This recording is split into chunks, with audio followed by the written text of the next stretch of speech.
आज हम इंसान टेक्नोलॉजी के मामले में बहुत आगे निकल चुके हैं। अपने भविष्य को बेहतर बनाने के लिए हमने कई नई नई चीज़ों की खोज की है। हम इंसान इस धरती पर हज़ारों सालों से रहते आ रहे हैं, लेकिन क्या हमने कभी सोचा है कि ये किस तरह वजूद में आई थी?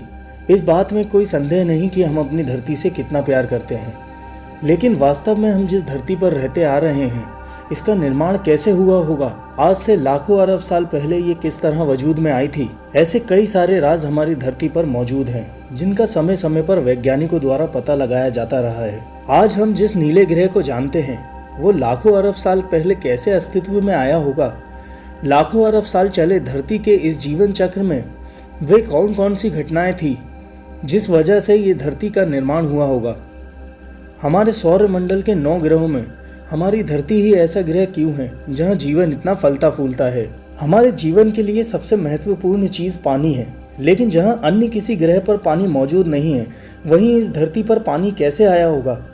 आज हम इन्हीं सब बातों पर से पर्दा उठाने वाले हैं, लेकिन उससे पहले दोस्तों सब्सक्राइब करें हमारे YouTube चैनल को और बेल आइकन को भी दबा दें।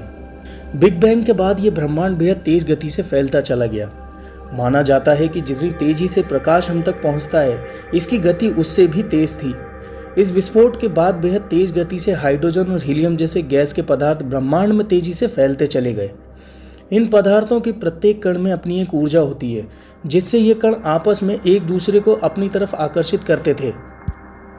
अब ये कण एक दूसरे को आकर्षित करके एक ठोस पदार्थ का रूप लेने लगे थे।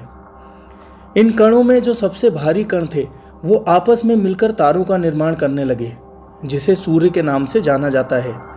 और जो कम घनत्व वाले कण थे उन्होंने मिलकर चट्टानों का निर्माण किया, यानी इन पदार्थों से ग्रहों का निर्माण होने लगा।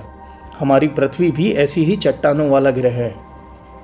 आज से करीब 4.5 अरब साल पहले ये ग्रह चट्टानों से बना हुआ एक ग्रह था, जो एक बेनाम तारे के चक्कर लगाया करता था, जिसे हम सूरज के नाम से जानते हैं। इस समय इस ग्रह की हर एक सतह पिघले हुए लावा से बनी हुई थी। इस समय यह ग्रह एक धधकते हुए आग के गोले की तरह दिखाई देता था। कई सालों तक इस ग्रह पर विशाल लावा के पहाड़ों का विस्फोट होता रहता था। इस समय इस ग्रह पर जीवन का नामो निशान तक नहीं था और कई वर्षों तक आसमान से छोटे छोटे उल्कापिंडों की बारिश होती रहती थी।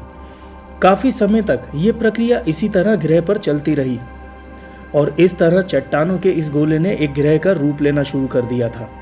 ये वही ग्रह है जिस पर हम आज इंसान रहते हैं। इस वक्त इस ग्रह का तापमान बहुत ज़्यादा था, लेकिन काफ़ी लंबे समय तक इस प्रक्रिया के बाद हमारे इस ग्रह का तापमान धीरे धीरे ठंडा होने लगा था और इस पर ठोस सतह का निर्माण होने लगा था। आज से 3.9 अरब साल पहले इस गोले ने एक बार फिर धधकते हुए लावे का सामना किया। इस समय पृथ्वी पर फिर से आग के गोलों की बारिश होने लगी थी, जिसे द लेट बॉम्बार्डमेंट के नाम से जाना जाता है।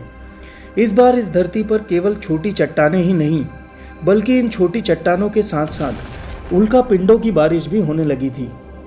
कई हजारों की संख्या में उल्कापिंड इस धरती पर बरसते रहे, परंतु ये उल्कापिंड इस बार अपने साथ कुछ खास लेकर आए थे, जिससे इस धरती के निर्माण में मदद मिलने वाली थी। इन उल्कापिंडों के अंदर जमी हुई बर्फ के क्रिस्टल थे, जिससे हमारी धरती पर विशाल समुद्रों का निर्माण होने लगा और साथ ही धरती के वातावरण में नाइट्रोजन गैस भी मिल गई। पर धरती अब भी बेजान थी। यह परिस्थितियां जीवन के लिए सामान्य नहीं थी। चारों तरफ जहरीली गैस फैली हुई थी और वायुमंडल में ऑक्सीजन का नामो निशान तक नहीं था और धरती चारों तरफ से समुद्र से घिर चुकी थी। पर अब परिस्थितियां बदलने वाली थी। आज से 3.8 अरब साल पहले धरती पर फिर से विशाल उल्कापिंडों की बारिश होना शुरू हो गई थी। इस बार ये उल्कापिंड अपने साथ केवल पानी ही नहीं, बल्कि बेहद अनमोल चीज लेकर आए थे, जो इस धरती पर जीवन का पहला बीज बोने वाले थे। ये उल्कापिंड अपने साथ खनिजों के साथ साथ कार्बन, प्रोटीन और अमीनो एसिड को भी अंतरिक्ष से समुद्र की गहराई तक लेकर आए थे। लेकिन समुद्र की गहराई में तापमान बेहद कम था, क्योंकि वहां सूरज की रोशनी भी नहीं पहुंच पाती थी।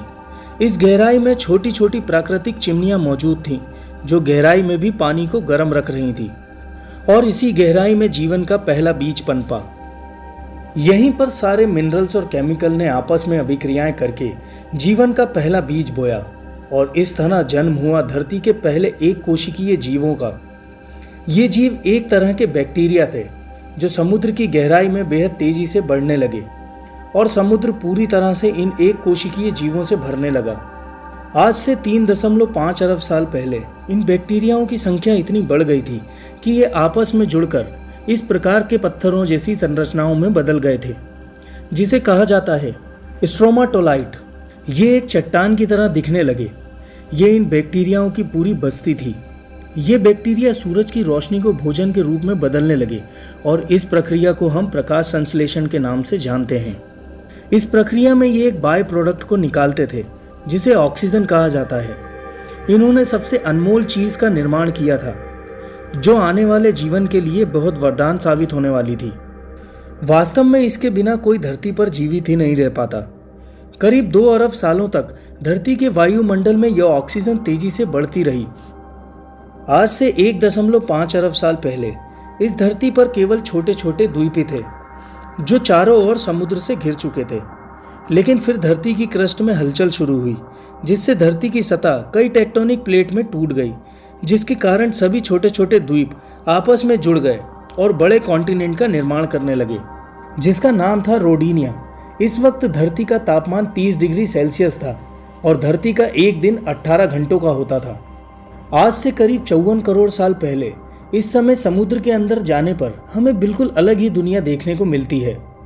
धरती पर ऑक्सीजन की मात्रा बढ़ने पर अब ये एक कोशिकीय जीव कई अन्य रूपों में विकसित होने लगे थे। इन अजीब से छोटे छोटे समुद्री जीवों के बीच अब एक दैत्य भी था जिसका नाम था एनोमलोकैरिड। ये सब एक कोशिकीय जीवों से विकसित हुई नई प्रजातियां थी, जिसमें एक जीव था पिकाया। ये केवल 5 सेंटीमीटर लंबे थे, लेकिन इस जीव ने अपने शरीर में एक खास चीज विकसित कर ली थी जो आगे चलकर हमारे शरीर का एक महत्वपूर्ण हिस्सा बनने वाली थी। ये वो पहले जीव थे जिनके पास रीढ़ की हड्डी थी और भविष्य में ये खासियत हमें भी मिलने वाली थी। आज से करीब 46 करोड़ साल पहले कॉन्टिनेंट अब और भी कई भागों में टूटने लगा था, लेकिन अभी भी जमीन पर रहने वाले जीव नहीं आए थे और जमीन पर पेड़ पौधों का भी नामो निशान नहीं था। दरअसल ऐसा सूरज से आने वाली हानिकारक अल्ट्रावायलेट किरणों की वजह से हो रहा था, लेकिन अब धरती के वायुमंडल में एक नई परत का निर्माण हो रहा था जिसे हम ओजोन परत कहते हैं। अब वायुमंडल की ऑक्सीजन सूरज की अल्ट्रावायलेट किरणों को सोखकर ओजोन गैस में बदलने लगी थी, जिससे धरती के चारों ओर एक चादर का निर्माण हुआ और आज भी ये ओजोन परत हमें सूरज की रोशनी से बचाती है। इसी वजह से धरती की सतह पर छोटे शैवाल फलने फूलने लगे और ये ही धरती के पहले लैंड एनिमल भी कहलाए। इसी समय समुद्र में रहने वाली मछली जिसने पहली बार समुद्र से बाहर आने का निर्णय लिया, इसने अपने फिन्स का इस्तेमाल पैरों के रूप में किया और समय के साथ साथ ये जमीन पर ज्यादा देर तक रहने लगी, जिससे इसके अंग काफी विकसित हो गए। करीब 1.5 करोड़ साल के विकास क्रम के बाद अब ये जानवर जमीन पर रहने लायक बन चुके थे, जिसे टेट्रापॉड के नाम से जाना जाता है। अब ये टेट्रापॉड पूरी तरह से विकसित होकर जमीन पर रहने लायक बन चुके थे। ये ही वो जानवर थे जो आगे चलकर डायनासोर, बाद में मैमल और अंत में इंसानों में विकसित होने वाले थे। तो दोस्तों, ये थी धरती के जीवन से जुड़ी रहस्यमयी बातें। अगर वीडियो पसंद आया हो तो वीडियो को लाइक करें और शेयर करें अपने दोस्तों के साथ, और साथ ही हमारे चैनल को भी सब्सक्राइब कर लें।